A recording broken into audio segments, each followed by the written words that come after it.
Hello friends, नमस्कार। आप सभी को नमस्कार, सभी का वेलकम इस क्लास में। You all are welcome to this class. Live class में जितने स्टूडेंट्स ऑलरेडी ज्वाइन कर चुके हैं वो क्विकली कंफर्म कर देंगे आपका ऑडियो वीडियो एक्सेसिबल है। All live class students who have already joined, please confirm quickly your audio video is okay, it is accessible to you. So कर दीजिए confirm so that we can start.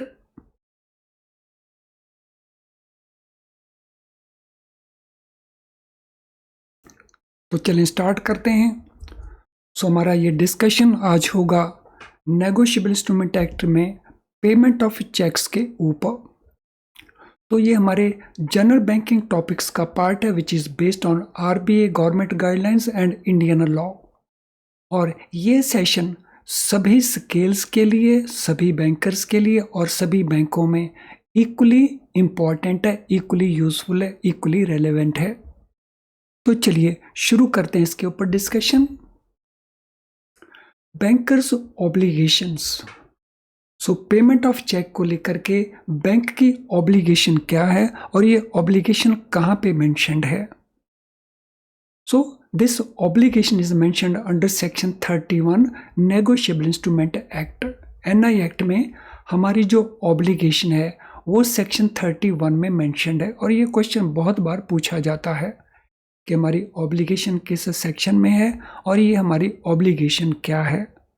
So this obligation is to make payment of checks issued by the customer subject to fulfillment of some conditions by the customer।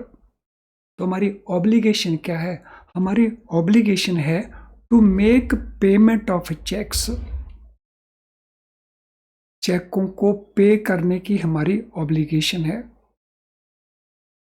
और ये check कौन issue करेगा? हमारा customer issue करेगा। लेकिन हमारी ये obligation unconditional नहीं है, ये कंडीशनल है। तो अगर कस्टमर कुछ कंडीशन को फुलफिल करेगा only then this obligation will arise, otherwise this obligation will not be there. If bank dishonour the cheque it is unlawful. तो अगर कस्टमर उन कंडीशंस को पूरा करता है और हमारी ऑब्लिगेशन बनती है तो उस केस में अगर हम चेक को डिसऑनर कर देते हैं तो ये अनलॉफुल माना जाएगा, ये गैर कानूनी बात बन जाएगी। और उस केस में अगर कस्टमर को कोई लॉस होता है, कस्टमर को कोई डैमेज होता है तो bank will be liable for that. So किसी भी अनलॉफुल डिसऑनर के लिए, रॉन्ग डिसऑनर के लिए बैंक लायबल बन जाएगा लॉस या डैमेजेस के लिए जो कस्टमर को होती हैं। Dispute on payment. Some time bank कहता है कि बैंक ने पेमेंट सही किया, कस्टमर कहता है कि पेमेंट आपने गलत किया है, आप लायबल हो। तो अगर डिस्प्यूट अराइज होता है ऑन पेमेंट यानी पेमेंट हो चुकी है और उसमें अगर डिस्प्यूट होता है तो उस केस में हमें क्या प्रोटेक्शन अवेलेबल है। तो bank makes payment and customer disputes the payment, bank has to prove that payment is made in due course. तो अगर ये डिस्प्यूट हो जाता है तो बैंक को प्रूव करना पड़ेगा that payment was made in due course. So अगर बैंक ने प्रूव किया that payment was made in due course तो bank will get the protection. And if bank is not able to prove तो उस case में bank will not get the protection. यानी हमने prove क्या करना है that payment was made in due course. So this is very important concept in negotiable instrument act so far payment of cheques is concerned. बार बार question पूछा जाता है पेमेंट इन ड्यू कोर्स क्या होती है, पेमेंट इन ड्यू कोर्स से related जो प्रोविजंस हैं वो कहाँ पे हैं, पेमेंट इन ड्यू कोर्स की कंडीशंस क्या क्या हैं। तो चलिए अब हम बात करेंगे पेमेंट इन ड्यू कोर्स की। सो किस पेमेंट को हम कहेंगे that it is payment in due course और वो हमें प्रोटेक्शन प्रोवाइड करेगा। पेमेंट इन ड्यू कोर्स के जो प्रोविजंस हैं वो हैं सेक्शन 10 एनआई एक्ट के अंदर। क्वेश्चन का नंबर, सेक्शन का नंबर कई बार पूछा जा चुका है। सो एनआई एक्ट सेक्शन 10 के अनुसार पेमेंट इन ड्यू कोर्स किसको कहेंगे? सो it is a payment which is made. तो अब हम देखेंगे ये कंडीशंस कौन कौन सी हैं जो हमें सेटिस्फाई करनी होंगी to make it a payment in due course and get the protection. तो पहली कंडीशन है payment was made in good faith. Payment हमने गुड फेथ में किया। सो गुड फेथ का पेमेंट क्या होता है? When no doubtful situation arises, जब कोई डाउटफुल सिचुएशन एग्जिस्ट नहीं करती है, तो कुछ भी ऐसा नहीं है अराउंड जो डाउट क्रिएट करे कि ये पर्सन पेमेंट नहीं ले सकता, तो उसको कहेंगे हम payment in good faith. Second, payment without negligence. Payment करते समय हमने किसी भी प्रकार की लापरवाही नहीं दिखाई।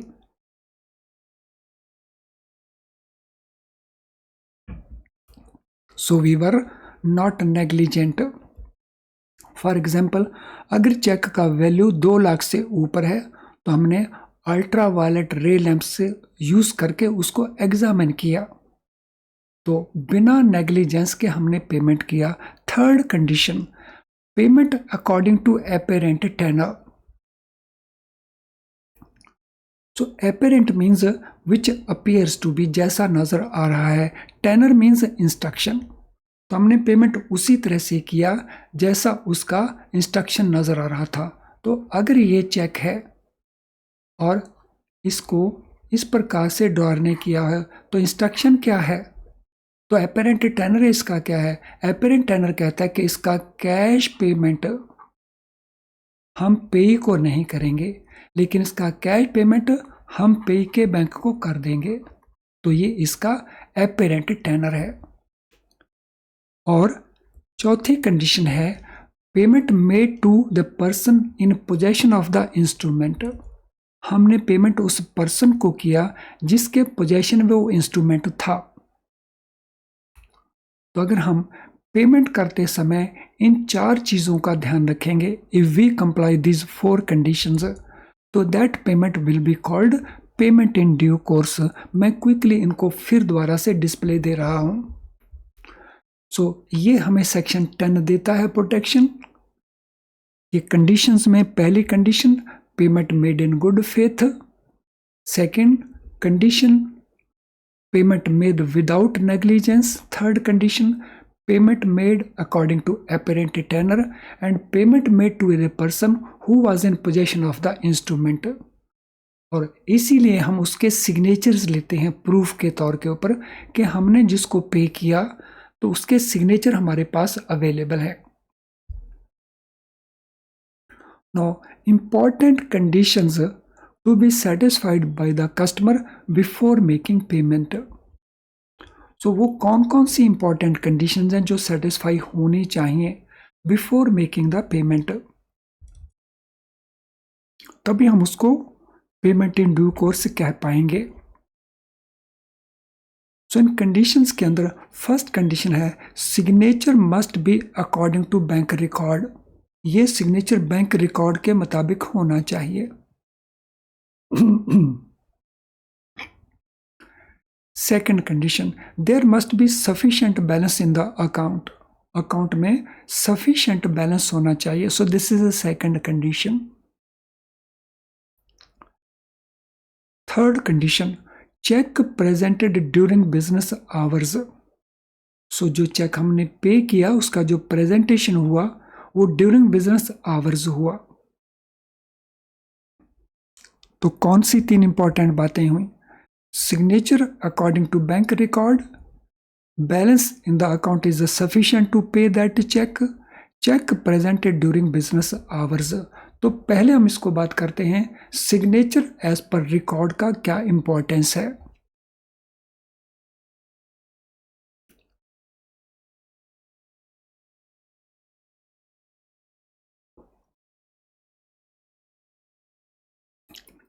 So signature should be according to our record, but it should not be forged signature. So ये सिग्नेचर जाली सिग्नेचर नहीं होने चाहिए, रियल जेन्युइन सिग्नेचर होने चाहिए हमारे कस्टमर के। सो सिग्नेचर रिकॉर्ड के मुताबिक हो, सिग्नेचर फोर्ज्ड नहीं होने चाहिए। So signature must be our record के। If signatures are different, bank has no obligation to pay. अगर कस्टमर के सिग्नेचर डिफरेंट हैं तो उस केस में बैंकर की ऑब्लिगेशन नहीं है पे करने की। So means bank is not obliged to pay, तो बैंक उस चेक को रिटर्न कर देगा। Now another situation, payment made on different signatures.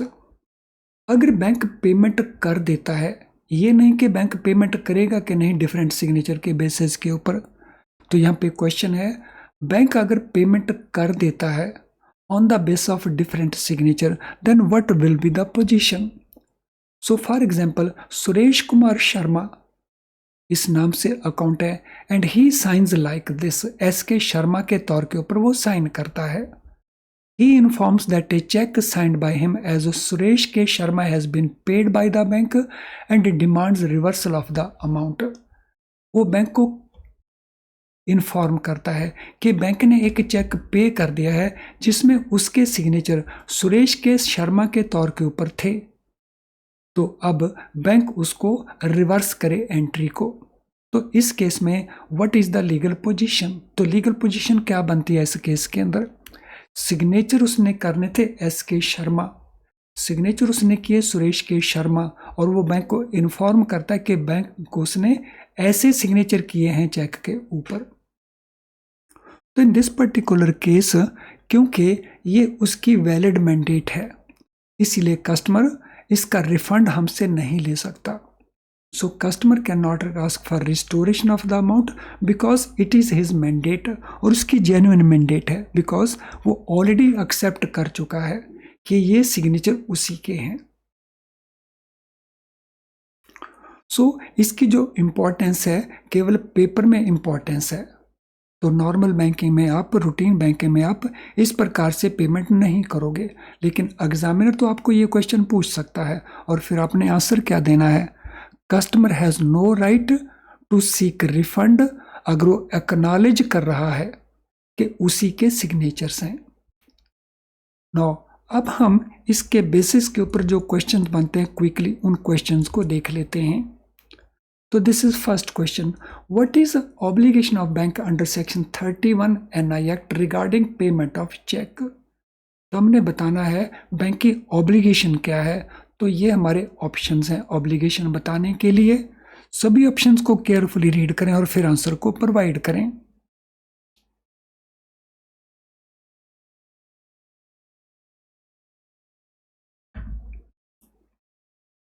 To dishonor all checks issued by the customer, to make payment of checks issued by the customer subject to fulfillment of conditions, to pay checks without any conditions, to make payment of checks only if customer disputes it। तो most appropriate answer आपको कौन सा लगता है इनके अंदर।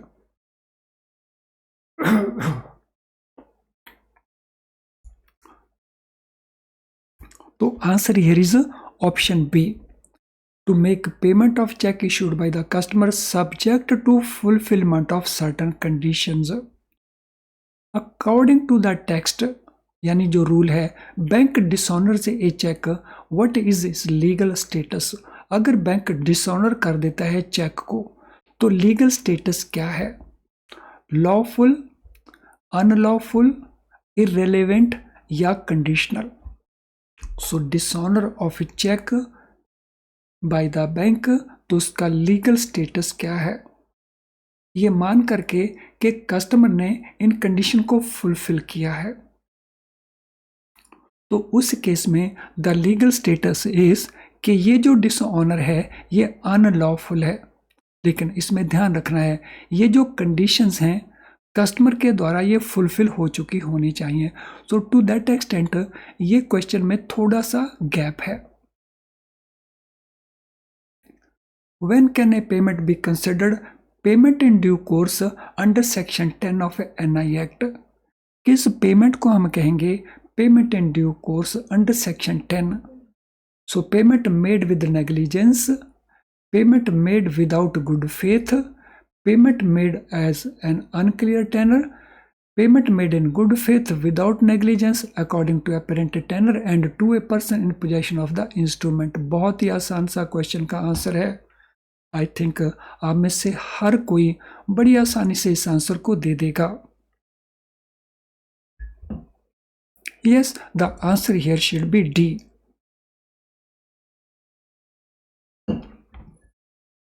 सो इसमें D हमारा आंसर बन जाएगा।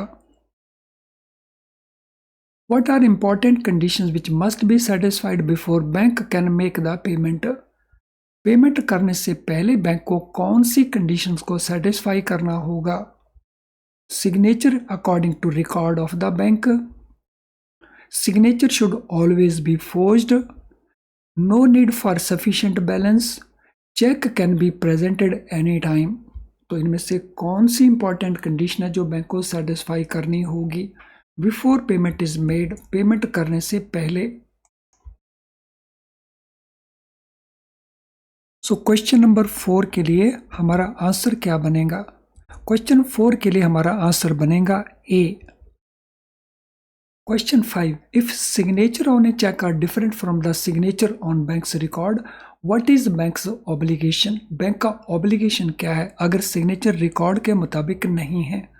Bank must still make the payment, bank is not obliged to make the payment, bank must pay only if customer disputes the signature, bank must verify the signature with the customer। So अगर signature different है from the one on record तो bank का obligation इनमें से क्या बनता है? Question number 5, bank has no obligation to make the payment, तो इस केस में बैंक पेमेंट ना करे तो ये बैंक का राइट बनता है, लेकिन बैंक पेमेंट कर भी सकता है, ऑब्लिगेशन नहीं है। What should be customer doing if their cheque is signed differently then signature on bank record according to provided example? Example तो हमें कोई प्रोवाइड नहीं किया गया, इसीलिए इस क्वेश्चन को हम इग्नोर कर देते हैं। फ्रेंड, इससे पहले कि हम अगले पार्ट के ऊपर चलें, सो this is important information for you. Free live class, is it enough to pass the exam? No, it is not enough to pass the exam। तो फिर इसको ज्वाइन क्यों करें? Because it is very very useful for improving your score. आपके score को improve करने के लिए ये बहुत इंपॉर्टेंट है, इसीलिए इसको रेगुलरली अटेंड करें। और एग्ज़ाम को पास करने के लिए हमें फुल सिलेबस को कवर करना होता है, जो इस क्लास में हम नहीं कर पाते। तो इसमें जो इंटरनल सर्कुलर्स हैं वो सारे आपको अपने लेवल के ऊपर करने होंगे। जनरल बैंकिंग के कई टॉपिक्स को हम इस लाइव क्लास में कवर कर पाते हैं। अगर जनरल बैंकिंग के पूरे को आपने ब्रॉडली कवर करना है तो उसके लिए आप यूज़ कर सकते हैं हमारे best quality very low priced video lessons, और इसमें आपको पेड वीडियो लेसन्स मिलेंगे। इसके अलावा आप यूज़ कर सकते हैं हमारे क्वेश्चन बैंक को प्रैक्टिस के लिए।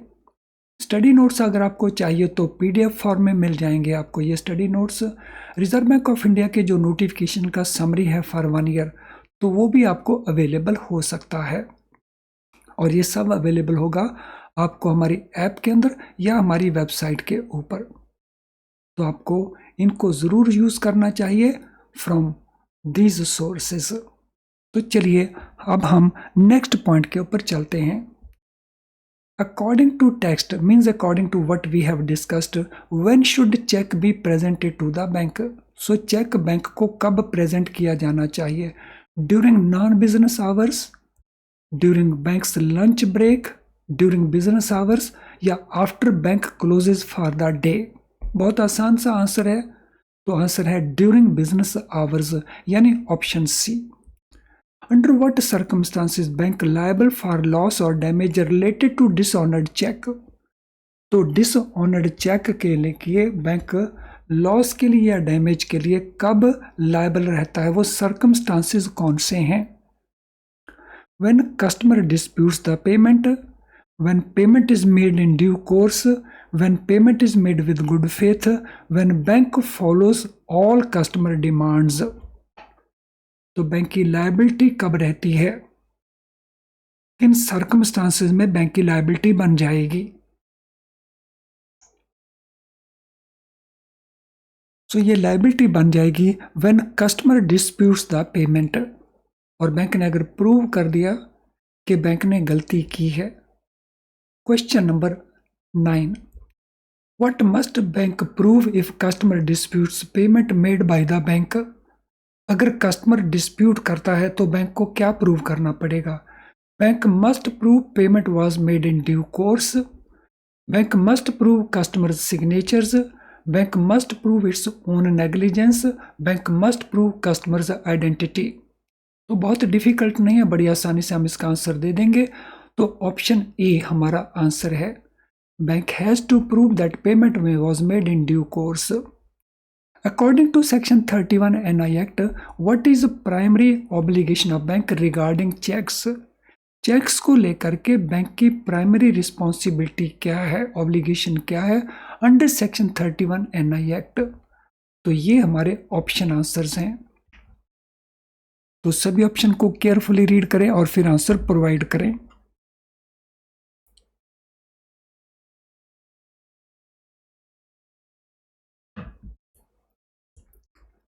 तो आंसर हमारा बनता है इसके अंदर D, to make payment of cheques subject to fulfilment of conditions by the customer.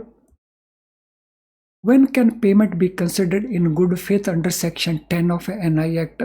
So किस पेमेंट को हम कहेंगे कि ये गुड फेथ का पेमेंट है? When payer is negligent, when payment is made with fraudulent intent, when payment is made honestly and without any dishonest motive, when payer is in possession of the instrument। तो किस हम payment को कहेंगे कि ये good faith में किया गया है सेक्शन 10 के मुताबिक?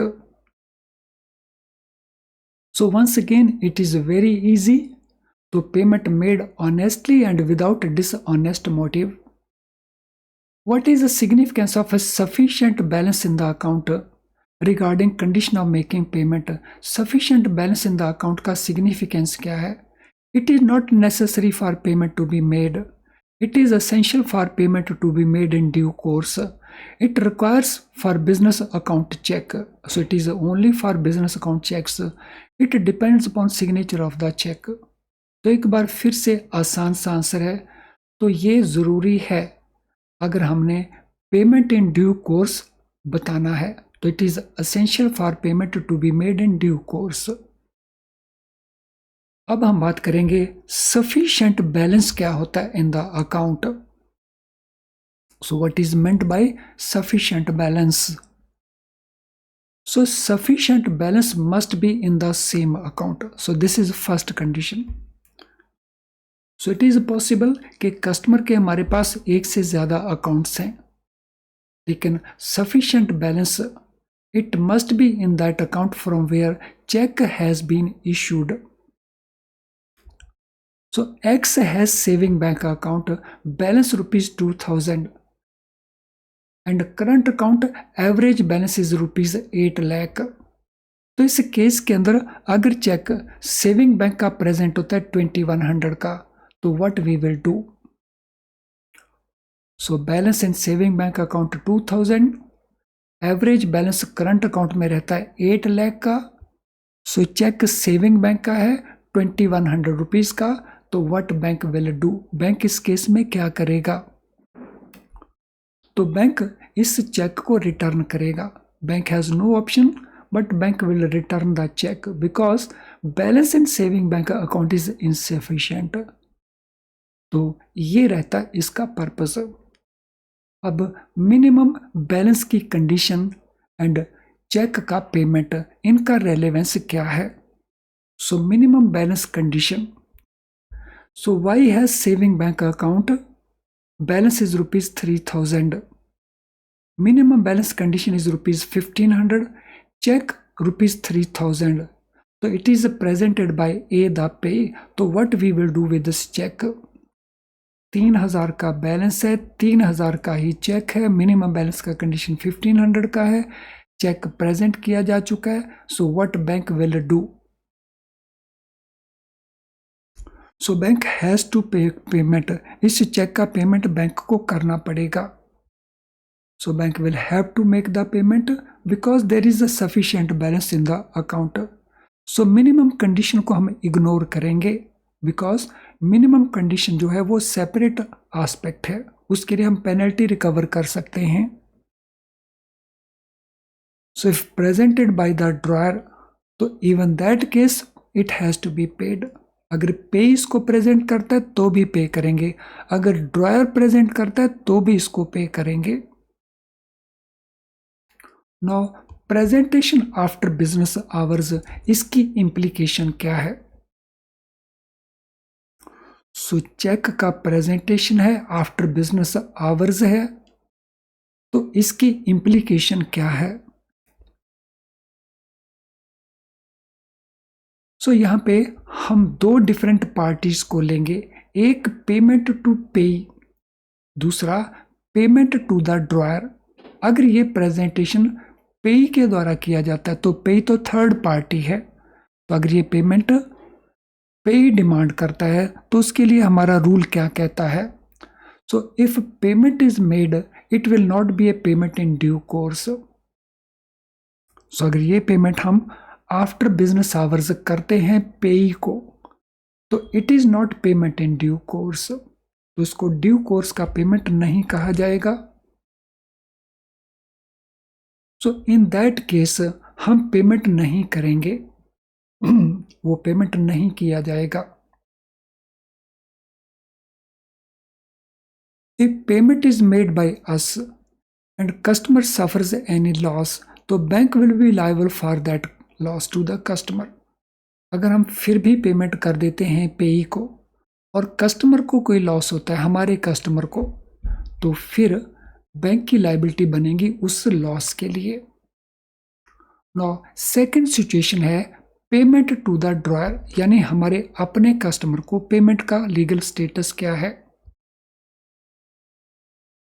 सो हमारा अपना कस्टमर है, वो पेमेंट डिमांड करता है आफ्टर बिजनेस आवर्स, तो bank has discretion, bank can refuse the payment, bank can make the payment, तो बैंक के पास दोनों ही ऑप्शंस अवेलेबल हैं। सो बैंक उस पेमेंट को रिफ्यूज कर सकता है बिकॉज वो आफ्टर बिजनेस आवर्स प्रेजेंटेशन हुआ है, बैंक उस पेमेंट को कर सकता है despite the fact that presentation is after banking hours, after business hours. If payment is made and later on garnish order और अटैचमेंट ऑर्डर इज रिसीव्ड, तो bank will not be liable for that. तो अगर हम payment कर देते हैं after business hours और उसके बाद हमारे पास अटैचमेंट ऑर्डर आ जाता है या गार्निशी ऑर्डर आ जाता है, even in that case bank will not be liable, तो उस केस में भी बैंक लायबल नहीं होगा।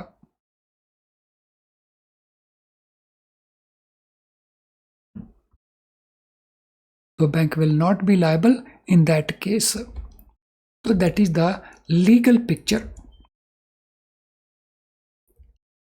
Now when not to pay, कौन सी वो सिचुएशंस हैं जब बैंक चेक पे नहीं करेगा? When cheque will not be paid by the bank, तो वो सिचुएशन कौन सी हैं?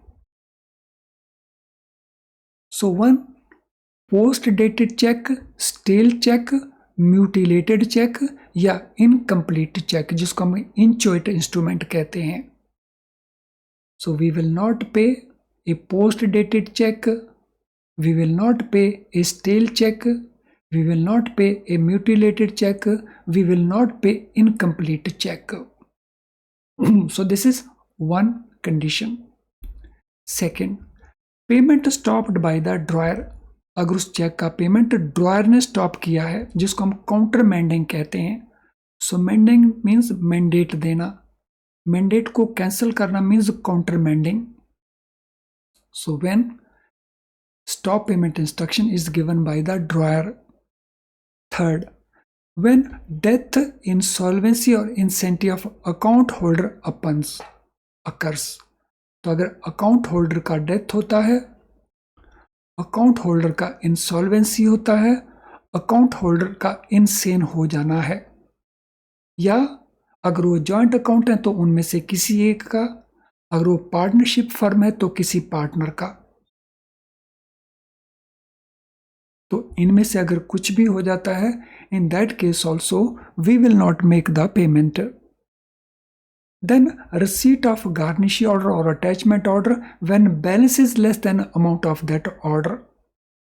अगर हमें गार्निश ऑर्डर रिसीव होता है या हमें अटैचमेंट ऑर्डर रिसीव होता है और अकाउंट का जो बैलेंस है so that is less than amount of the order, तो in that case also the payment will not be made, तो उस केस में भी हम पेमेंट नहीं करेंगे। Then of course insufficient balance है, प्रेजेंटेशन ड्यूरिंग बिजनेस आवर्स नहीं है, सिग्नेचर हमारे रिकॉर्ड के मुताबिक नहीं है, तो इन केसेस में भी हम उसको रिटर्न कर देंगे। ऑलरेडी हम इन 3 एस्पेक्ट्स को डिटेल में डिस्कस भी कर चुके हैं। चलिए फ्रेंड्स, इसको हम यहाँ पे वाइंड अप करते हैं। इसका जो रिमेनिंग पार्ट है वो हम नेक्स्ट लेसन में करेंगे। Thank you friends.